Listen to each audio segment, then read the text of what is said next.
Hindi pinagbigyan ng Korte Suprema ang hiling ni dating Pangulong Rodrigo Duterte at Senador Bato de la Rosa na bawalan ng gobyernong makipagtulungan sa International Criminal Court at Interpol.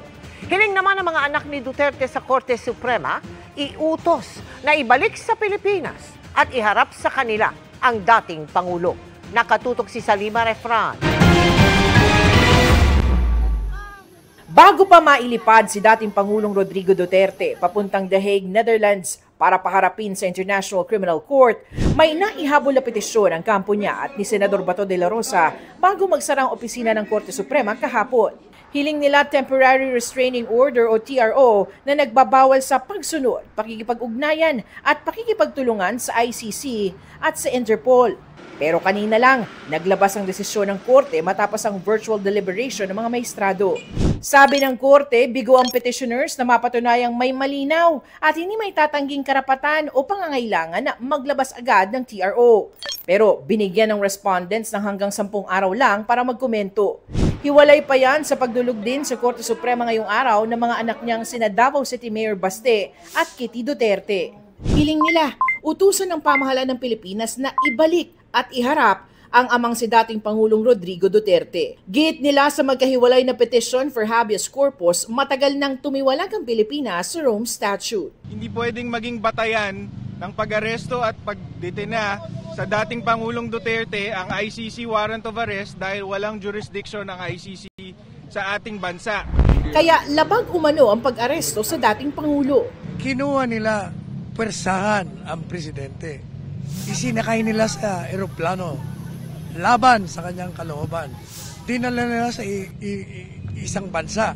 Sa hiwalay na petisyon na nilagdaan ni Mayor Duterte kahapon, ginit niyang nalabag ang mga karapatan ng dating Pangulo, gayon din ang prinsipyo ng due process at sovereign authority ng judicial system ng Pilipinas. Respondent sa parehong petisyon ang Executive Secretary, Justice Secretary, PNP Chief at CIDG Director. May dagdag pang ibang respondent sa petisyon ni Mayor Duterte. Patuloy namin kinukuha ang panig ng mga respondent. Ang Korte Suprema agad nagsagawa ng special raffle para sa mga petisyon at inassign ito sa isang member in charge para masimulan na ang pagtalakay at deliberasyon. Bagamat nanindigan na ang Justice Department na nasunod ang legal procedures sa pag-aresto, pati protocols para matiyak ang due process at pagprotekta sa mga karapatan ni Duterte.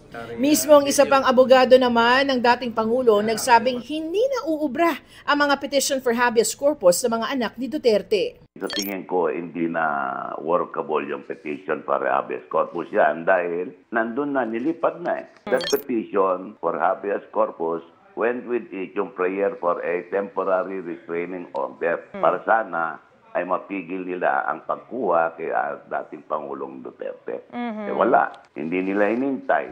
Ayon din sa isang legal expert, maaaring ituring ng korte na moot o wala nang saysay ang mga petisyon. Kung dapat bang pigilan, ano pang pipigilan natin? I mean, that's the simple way to look at the mootness of that.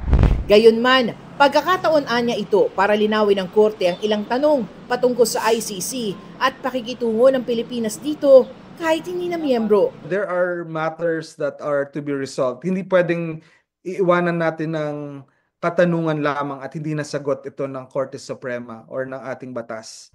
Para sa GMA Integrated News, Salima Refran, nakatutok 24 oras.